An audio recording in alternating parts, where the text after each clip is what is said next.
What's up, AD? Welcome to Gerryland. Come on inside.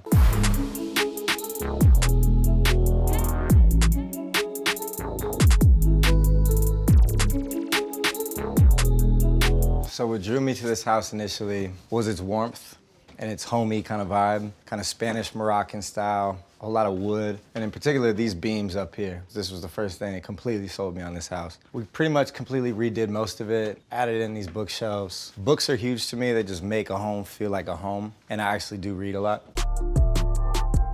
This is the living room. I'm really big on rugs. As the dude in The Big Lebowski would say, it really ties the room together. You know, old traditional rugs, especially if they're actually like lived in and walked on and used, just really adds like a warmth to a home. I want a home to feel like a home, not just a house or not just, you know, a hotel. In music, you travel so much, you know, you're rarely ever actually home. But this year, especially quarantine, I really got to live here, honestly. But when I'd be on the road, you know, I'd look forward to getting to come home, and I need this to feel like it's home. So this guitar, this was actually a gift from somebody very special to me. I got that for Christmas. I'm learning to play, I'm not very good yet. I've been in love with music since I was old enough to understand it. My aunt and uncle were in a rock band. I would watch them rehearse and I idolized them. My uncle played guitar and he was just nasty at it. That drew me to music at a very early age. I took some piano lessons when I was a kid, but over quarantine, I really started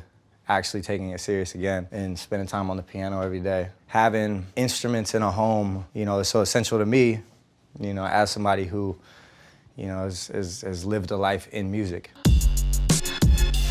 This is a piece by an artist by the name of Fucci, who I'd been following for years on Instagram and admiring his work. And I kind of like the juxtaposition and clash it even creates. You know, you have everything else that's so traditional and old feeling and warm, and then you have this clash of color and this bright pop art. Over here is a good friend of mine, Kai. I've known him for years and years and years, and he did this specifically for me. He did a spin-off of a classic piece, Nighthawks. His interpretation of it was adding me where James Dean goes. This couch is the most comfortable couch in all the universe of couches. Spent a lot of time right there.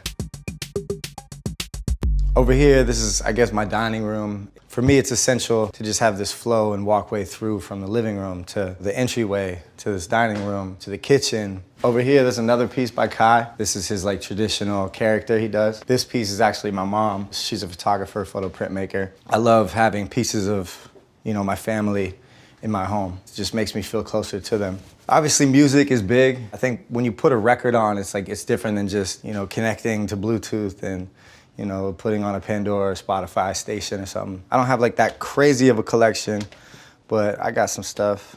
Everything from Mac Dre to Radiohead, to Sex Pistols, to Lionel Richie, to Nina Simone. A book collection and a record collection really just speaks to your identity. Speaking of, my favorite author is Charles Bukowski. I just love his boldness and his brashness, essentially his you-ness. Here we have the kitchen. So my favorite color is dark green. I think dark green, especially next to gold, is really beautiful. I'm not much of a cook myself, but I do make a hell of a top ramen. You know, I put all the seasonings in there from the cayenne pepper to the Tonys, but that's about all I cook. But I am big on coffee. Every single morning I make my coffee, and it's kind of like my meditative routine. It's very essential to start my day. I can't talk to anybody before I've had at least 2 cups of coffee. Whenever I have friends over, it's like we all gravitate immediately to the kitchen. This marble counter right here, you know, becomes the kick-it spot. This is where drinks get made. This is where conversation gets had. This is where music gets listened to and played. This is where the vibe always starts. When I was looking for a house down here in LA, I wanted some kind of a view and I wanted some kind of pool. When I came to see this house for the first time, you know, this is something that sold me almost immediately.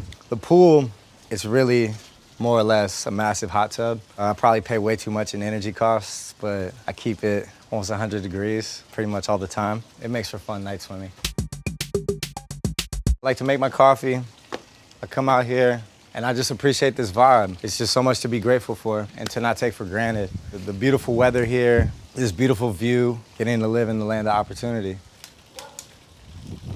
The way the sun hits the house, it lets in a ton of light, but at nighttime, as soon as the sun goes down, it's beautiful. I love bistro lights. I love just like a soft, warm glow. Then I got a fire pit over here in the corner we like to post up at. It's a chill smoking spot. There's a lot of nights where cats end up flipping off of this rail and into the hot tub and going for night swims. Anything goes at Gerryland. This bathroom I worked on with my interior designer, and I wanted it to feel like a completely different vibe from the rest of the house, like almost like you're on an acid trip or something. So it's super dimly lit. We picked out this wallpaper to just be super trippy. And then there's a piece in here by a good friend of mine, an artist by the name of Nate Turbo. It says, "Give me all the partying." Yeah, this bathroom's just a vibe. So from upstairs to downstairs, you know, it's all kind of connected, and it's not really that separate. This is a piece by my homie Syph. This is a good friend of mine, one of the first people I met in New Orleans, one of my best friends, my brothers. He's kind of stopped rapping and took up painting, and he's just become incredible at it. And I always like to support the homies and support art in general. This piece was a gift from another good friend of mine, Ashley Longshore. It's a painting of one of my favorite rappers of all time, obviously Lil Wayne. I love pop art, and I love what she's doing with her whole career. You know, to get this as a gift from her, that meant the world.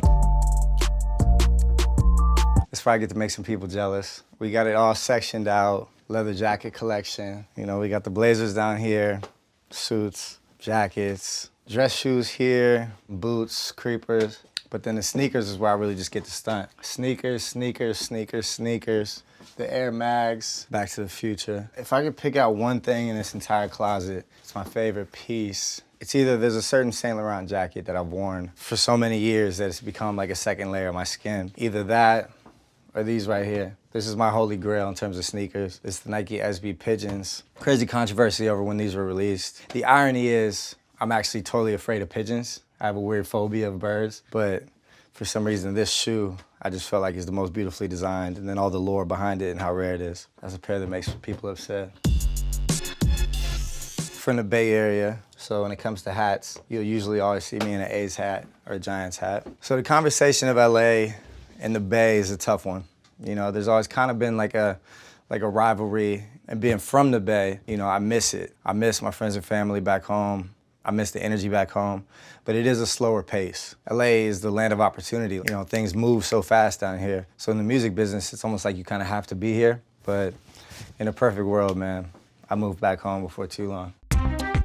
When I redid the house, it kind of started with the idea of this room. This was originally a bedroom that we knocked down a wall, connected to my bedroom. It's crazy to think that I turned a whole bedroom in my house into a closet, and it's still overflowing. Like, I almost need a whole nother bedroom just for shoes or something like that. Or I just need to stop buying stuff.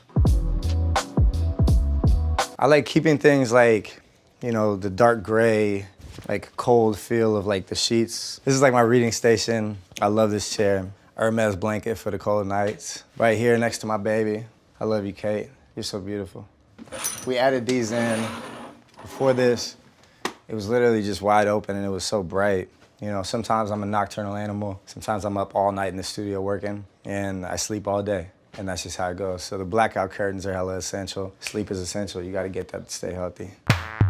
This might be the most genius idea I've ever had. Love it or hate it, but keeping a fridge in my bedroom full of waters is the most essential. Wake up in the middle of the night, parched, just come right here, just get you a water. I love this piece. I guess it's a little dark to have in a bedroom, but it is what it is. The archway into the bathroom, this was here when I moved in, and it was another thing that attracted me to buying the house. You know, this kind of Moroccan, you know, Spanish feel to it. It's another thing that adds warmth, you know, to homes, in my opinion. I've never been a fan of like the super cold, sterile, super geometric, you know, big wide open, super modern homes. I like it to feel like a bit older with more character. So we kind of went like Bruce Wayne, super masculine with the bathroom. I'm pretty big on minimalism, as you can see. Yeah, big walk-in shower, wonderful steam room with the eucalyptus. I love steam rooms. So that was one of the things I knew I wanted to do with the house, is turn this shower into a steam room. It's a vibe. You gotta sweat out everything. Sweat out the night before, if you will, you know? I kind of have this open door policy, you know, for friends and family. When anybody needs anywhere to stay, you know that you always have a home here at the land. So having this guest room is essential. It's actually one of my favorite rooms in the house. When I'm here alone, sometimes I'll crash in this room, sometimes I'll sleep on my couch, sometimes I'll sleep in the downstairs guest room. That's kind of like me being a big kid, you know, in my home and having it all to myself and being able to do what I want. This is another piece my mom did. That's my little brother. When he was, I believe, 2 years old, he actually drowned. And I swam down and swam him out of the pool when I was like 5. Essentially, helped save him. So this piece means a lot to me. I love my brother. He's my favorite person on the planet. So I love having this piece here. This is a photo one of my best friends, Grady Brandon, took, and it was the first time I'd sold out the Fox Theater in Oakland. It's one of the most legendary venues back home. It's just a moment that's frozen in time that, it means the world to me. Comes with a beautiful balcony right here. Nice place to wake up and enjoy a cup of coffee. The view from this balcony is exceptional. What's not to enjoy? When I was looking for homes, what attracted me to it also was just that, where the studio is separate from the main house. That's just something that's important to me, I think. Having your place where you live and then having your place where you work. Even if it's, connected in the same home technically, the fact you have to go outside and it's like a separate space, a separate universe you walk into. I think those things are just essential to kind of split apart. There's a lot of stairs in my house. Some people get really exhausted coming up all these sets of stairs. To me, I think it's good exercise, but for those times that you don't quite have it in you, I do have an elevator in the crib. This we redid with my designer. The red velvet walls, Moroccan tiles, alabaster light in here. All right, I'll see y'all in the studio. So on the upstairs level, this is kind of like the lounge, kick it spot for the homies. I love neon. I've always loved neon. My dad's an artist as well, and he did a lot of art using neon. So I think I was always just kind of attracted to it. It feels good to just walk past these. They're reminders of, who you are and your accomplishments and all that. It's also a reminder of gratitude. But this right here is my most prized possession in the whole entire home. Kobe Bryant was my hero. I have a tattoo for Kobe right here. And this was a birthday present a couple of years ago before he passed. I had met him after a game, and the first thing he says to me, he says, "Yo, young Elvis." And he told me to chase the Beatles and to never give up and to just want to always be great and to always, remember that Mamba mentality. And it was crazy, the motivation that somebody could give me, in just a brief exchange like that. But this gift meant the world to me because it was forever and it was tangible. It says, "To G-Eazy, do the phenomenal." Signed, Kobe. Imagine walking past that every day you go into the studio. How could you not want to be great? As we enter down these stairs, you transport into a different universe. And this is where the magic gets made, man. Again, I'm really big on rugs, especially in studios. I love to work on a song and then sit down and lay down on the rug and listen to the song and hear how it sounds from the floor. I might be weird like that, but that's my vibe. I did most of the Beautiful and Damned in this room. I did the majority of my new album, These Things Happen Too, down here as well. It was tough because quarantine, at first, nobody was seeing anybody, so it was just me down here. But then my engineer and producer, he moved to Zimbabwe. So most all the quarantine, it was just me down here. I had to reteach myself how to engineer again. I had to reteach myself how to produce most of my music again. So it's literally just me down here in this room, sitting at that keyboard, making the music from scratch. Whenever I'm working on a new song and, if I don't have any of the homies over or anybody to ask their opinion to see if it's good or not, I just ask Mac Dre. I got my Mac Dre bobblehead right here. Mac Dre, Diz in peace, one of the legends from the Bay Area, one of the greatest rappers of all time. Yeah, I'll just play the song, put him on the speaker, and if he nods his head to it, then that's how you know it's a slap. This bathroom I love. I wanted it to feel like a bathroom in New York City at a bar or something cool. The tiles just remind me of New York subways. And again, it's got that dark green. I don't think this shower has ever been used, but it's a beautiful shower. There's probably been times where I've stayed in the studio too long and probably need a shower, but I don't think I've ever actually used that shower, but it looks beautiful. This, when I bought the house, obviously, it was not like this. We had an acoustician come in and custom make all these panels, add the hue lights, treat the room for sound. We added these blackout curtains, because the thing about music is, once you get in that space, it might not matter what time it is. I can work all night long, I can work all day long. It doesn't really matter. I can't be distracted by any of that. We redid this whole side, added the kitchenette, the marble countertop, fridge, the dishwasher. You pretty much got it all. You can make your top ramen down here as well as upstairs in the kitchen.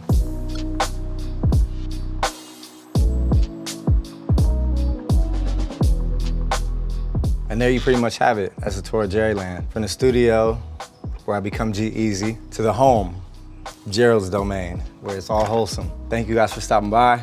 Thanks for checking out my home. Y'all take care.